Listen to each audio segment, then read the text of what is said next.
Stephens here at the Fox 26 News staff, and I wanted to give you an update on all of the things that are going on, and there's quite a lot with Fresno Unified School District. It is the third largest school district in our state, and it is going through a big transition.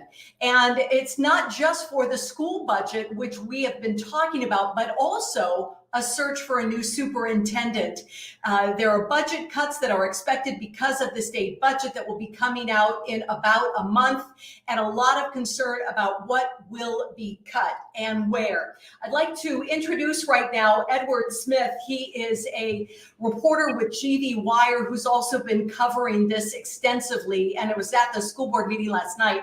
Edward, thanks a lot for joining us today. Thank you, Kim. You were at the board meeting last night. What was that feeling? Was it tense? Was there decorum? So it was a lot more muted than it was the week before. I don't know if you were following the week before, but it was jam-packed with people. Everybody was out to give their 2 cents on what some people consider to be the most important, position in the Central Valley. I mean, in Fresno County, at least, the superintendent of Fresno Unified School District. It was a lot more muted last night.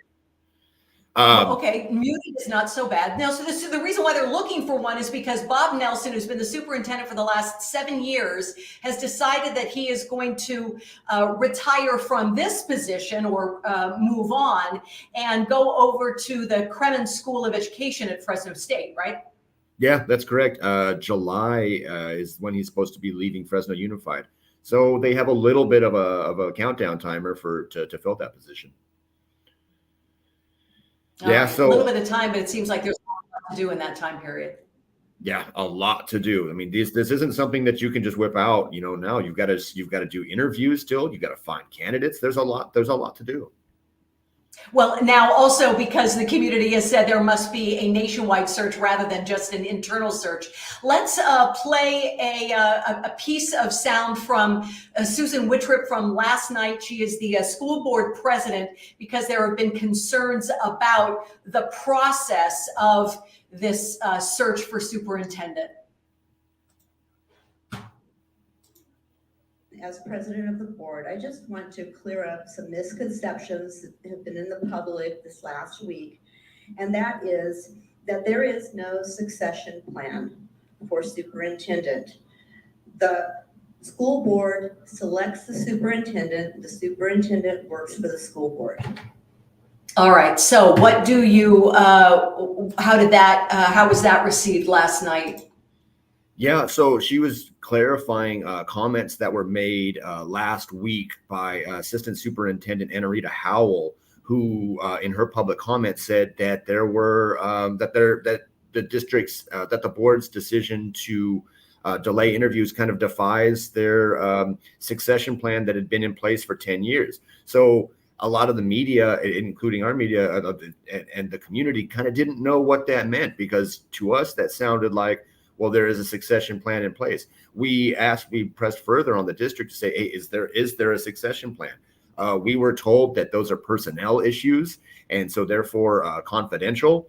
So it just raised even more questions, because it sounded like as for a person speaking as a human resources manager, assistant superintendent, it sounds like there was a succession plan. So that's what she was addressing there.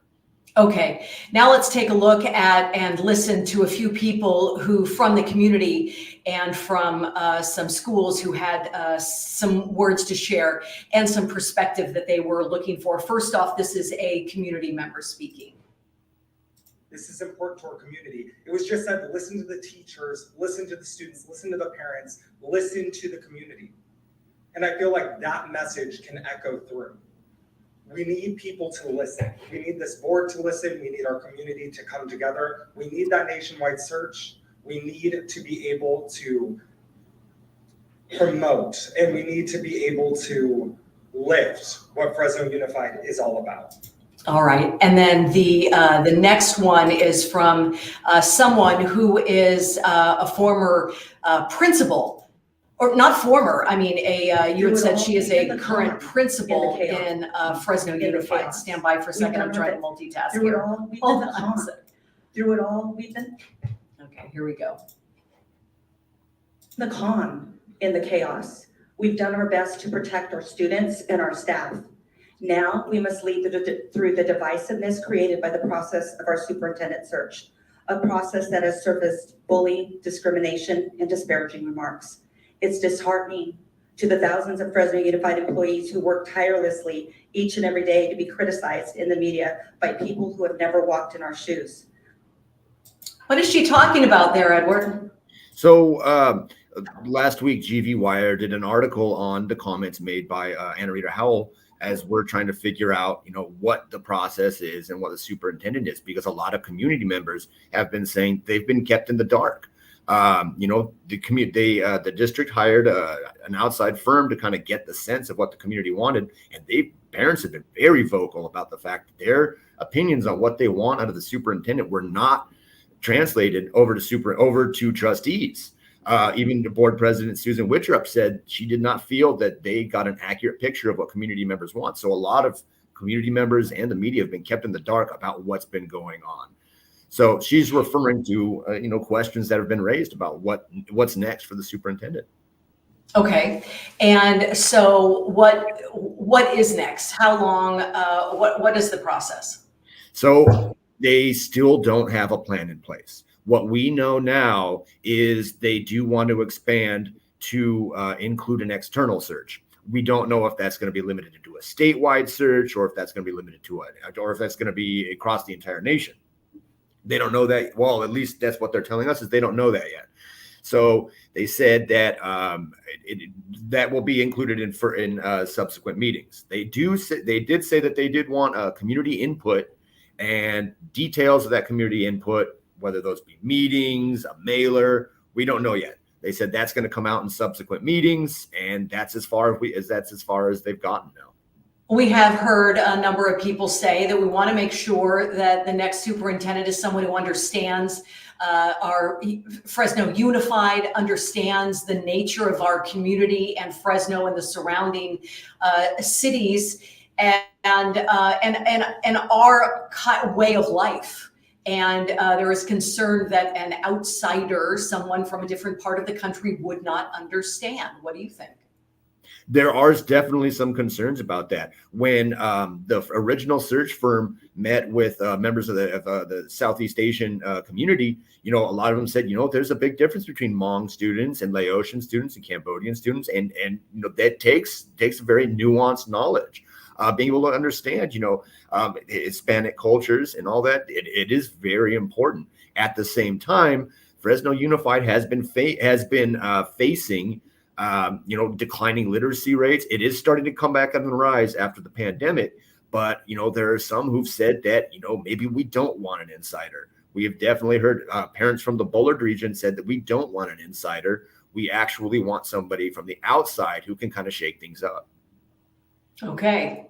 And how much more shaking can everyone handle with Fresno Unified and everything that's going on right now? Let's talk about the budget, but I want to make sure I'm not cutting you off. Is there anything else you want to say about the superintendent search before we talk about the budget? It's we got to really keep our ears out for the plan to see what the plan is, because right now trustees aren't saying, if they have a plan, they're not saying what that is. But they say that they don't have a plan. So they're going to have, so we're just going to have to wait for subsequent meetings. People are going to have to keep, if they want to know what's going on, they're going to have to, keep their ear to the ground. Right. And of course, to our news agencies who are covering this. Okay, so let's talk about the budget. This is also something that we have both been covering extensively through the last, couple of months, because there is talk that there are going to be cuts, pretty substantial cuts. I think we've been told, 40, how much? 40. So it really depends on who you're asking. Governor says 58 billion. The legislative analyst's office says 73 billion. We're still finding that out. They're still accounting for, there's a shortfall from 2 years ago that they just discovered. So there's a lot of money they need to make up. All right. Here is Nikki Henry from Fresno Unified talking about the budget. We're looking at almost $40 million that we're going to be cutting next year, and not one penny of that is coming from school site budgets. So if that isn't keeping our kids and our schools in mind, I'm not sure what is. Okay, so she says then that no money will be directly hurting school sites. Yeah, that's what I heard as well. She said that they really don't want to cut staff. They are eliminating a couple positions, but it's more of a reshuffling. There is a assistant superintendent from Superintendent Bob Nelson's office who's going to be shuffled around. And it department wide, they're trying to cut. I think they said 7%. They're trying to cut departments. If you heard that as well, and then they're trying to save money. It's something the district hasn't done in a long time. I mean, yeah.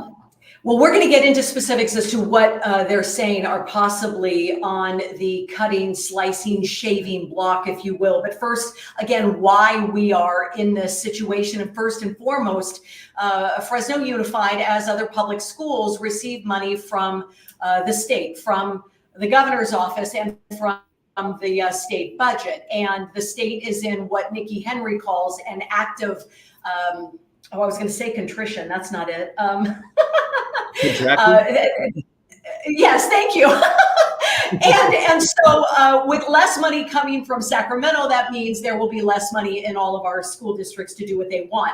But also, Nikki was saying the FTA deal that was recently made with the Teachers Association, not that she was blaming that deal, because she said the deal was good, but that is another area because they need to boost pay and benefits to the teachers and staff.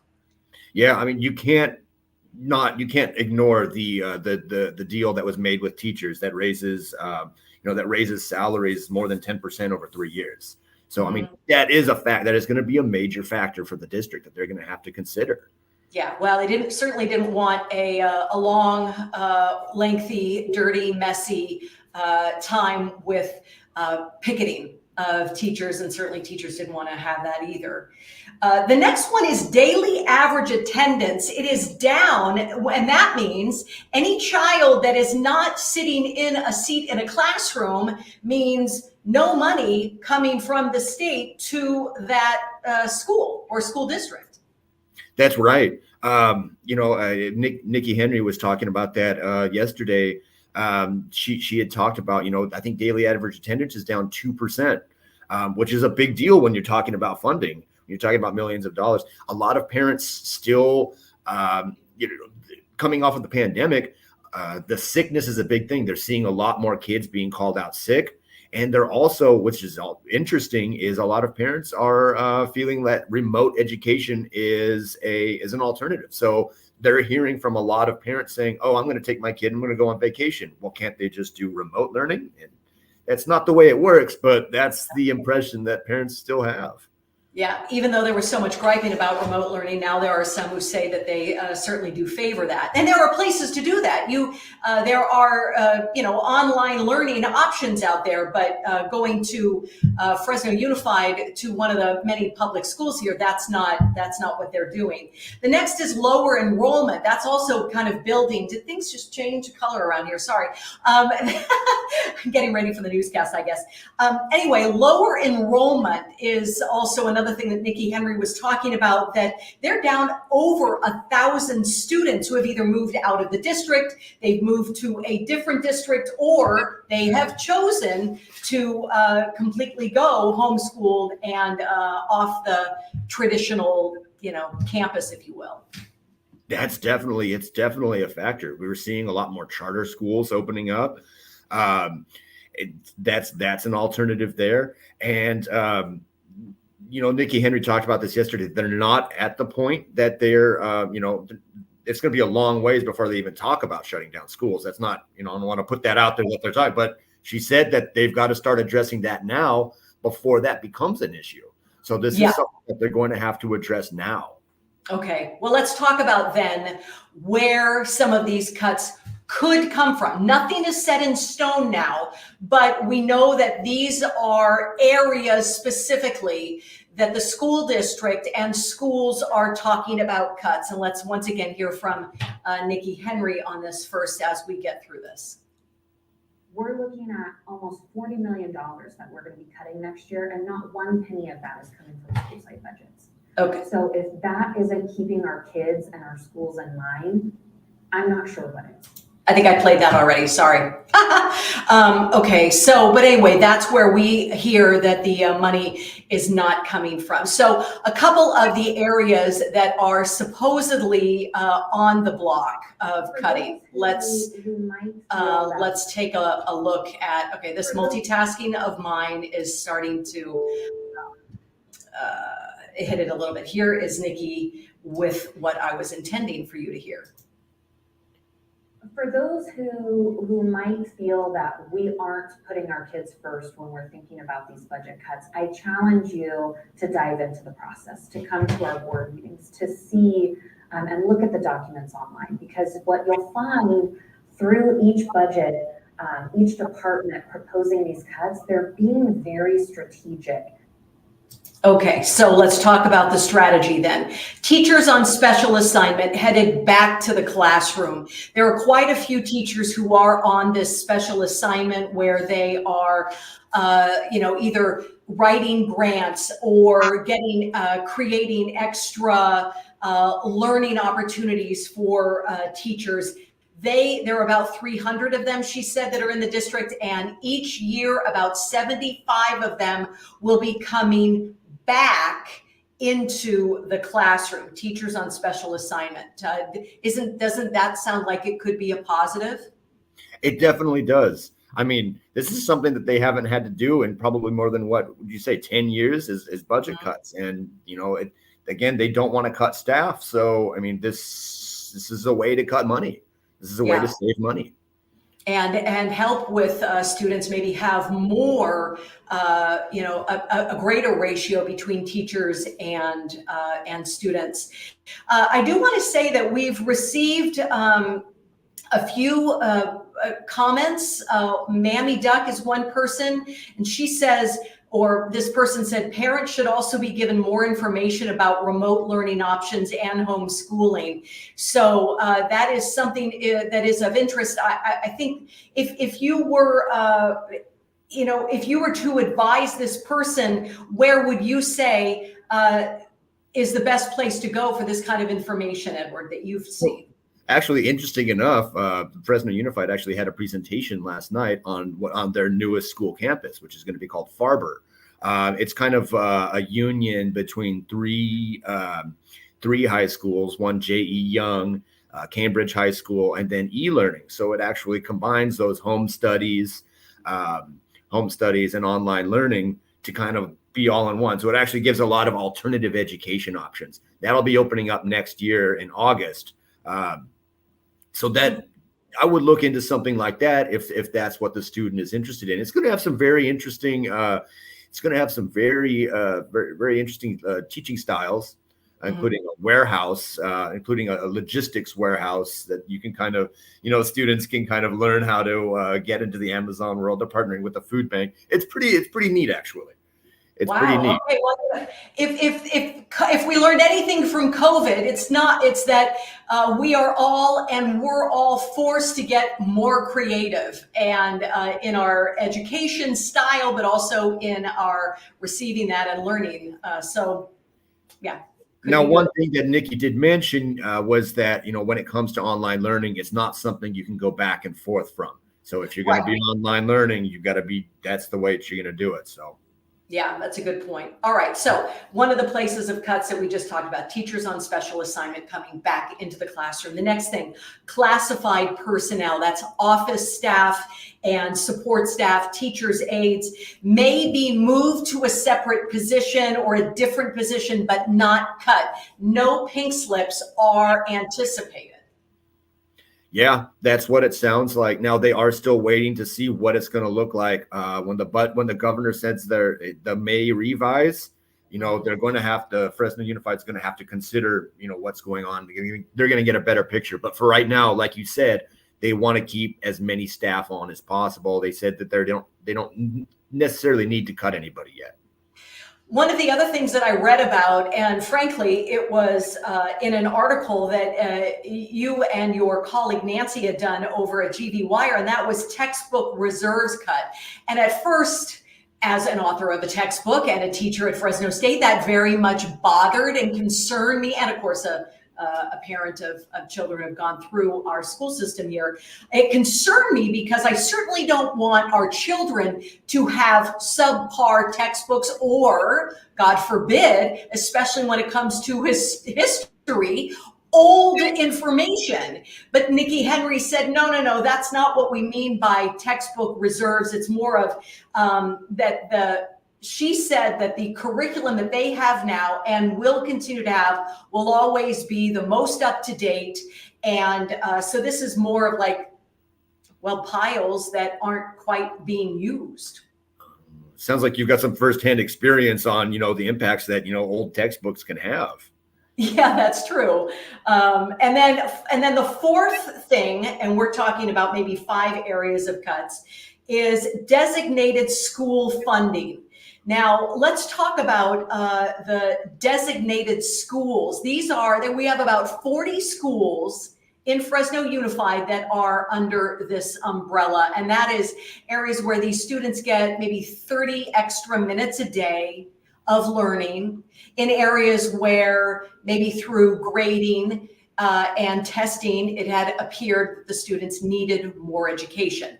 And the teachers on those campuses receive more training and they spend more time with that, so they also make a little bit more money, all money that comes in through grants. And so the thought is that maybe they stop doing that or slowly stop doing the designated schools. And so it sounds like they're going to be addressing the extracurricular activity or the extracurricular activities there then. Yeah, and also career and technical training. Yeah, so career and technical training relies a lot on grants. And that was the first thing that the legislative analyst office kind of identified, was cutting was opportunities to cut a lot of these available grants. CTE programs, like your wood shops, your like we were just talking about those warehouse programs where you can just go almost straight from high school to your career. Those rely a lot on grants because they're very funding intensive. You've got to have all the equipment to do all this. They rely on grants. So that could be a reality if legislators choose to go down that way. But if the money is coming from somewhere else, why is that a savings for Fresno Unified? It may not be a savings for Fresno Unified. It'd be a savings for the state. That's going to be because they are looking to make up for something around $8 billion from 22-23. And so that's 2 years ago. Something that they've never had to do before is account for a previous budget where it came in that low. So a lot of that opportunity is going to come from future grants from the state. Gotcha. Okay. The concerning thing here is that there has been a greater push for opportunities like this for students who are not interested or on the path of going straight from high school to a college, whether it's a junior college or a 4-year. That's not their path. That's not the way they want to live. They don't like school or whatever, and they want to get that hands-on training. And if these are cut, then what happens to those students? Absolutely. I mean, there have been talks about, how expensive college can be. And some kids, not every kid wants to go to college. There's plenty of great, well-paying jobs in the CTE field. We're talking about welders, plumbers, those are well-paying jobs that, and important in our communities. Very important. I mean, we can't function without those. And, we want to get kids trained in those fields as soon as possible. If those get cut, that's going to hurt a lot of opportunities. Well, from that end from graduation and moving on, let's go all the way back to the beginning, and a push that Bob Nelson had told me he really was putting a lot of energy into, and that is transitional kindergarten, getting children into school as early as age 3 and getting them into not only a school setting so they know how to behave and understand discipline, but also maybe gives families some extra time so that if the child is in school, even at that very early age, the family maybe could get out and get another paying job or not have to give up that paying job. But then also, he told me, and I'm going to play 2 clips here on this because this is from a year ago, Superintendent Bob Nelson telling me about the impacts, the strength of transitional kindergarten and how it can affect in a good way students as they progress with their education. Here's Bob Nelson last year. We grew by 37 transitional kindergarten classrooms last year. We actually think that that is the answer to changing kind of systemic problems around Fresno. And then here's another one. People are like, oh my God, Fresno Unified, the kids are falling so far behind. No, they're not falling behind. They didn't go to preschool, TK, or kindergarten. They didn't start on the same trajectory, right? So he was saying that the earlier students get in, especially when it comes to ABCs and reading, once they're able to make sure that they can read at grade level, and the goal was by grade 3, 3rd grade, that all of the scores through Fresno Unified would start to move up because students would be better prepared. Yeah, Fresno Unified has a large literacy gap behind other districts and behind statewide averages. And, Bob Nelson has been pushing literacy. That's going to be his big push. He wants to get students reading by 3rd grade. Very, commendable goal. And part of that was transitional kindergarten, getting kids exposed to the classroom as early as possible. And like you said, getting them to that, that early level. The problem is, the transitional kindergarten was also one of Governor Newsom's biggest projects in the past couple of years. It's going to be rolling out the 25-26 year. Now, Fresno Unified has been a little bit ahead of the state, like Bob Nelson said, they're rolling out 37 classrooms. But with it coming out, one of the other things that they've identified beyond grants, state legislators have identified beyond grants, is looking at TK funding.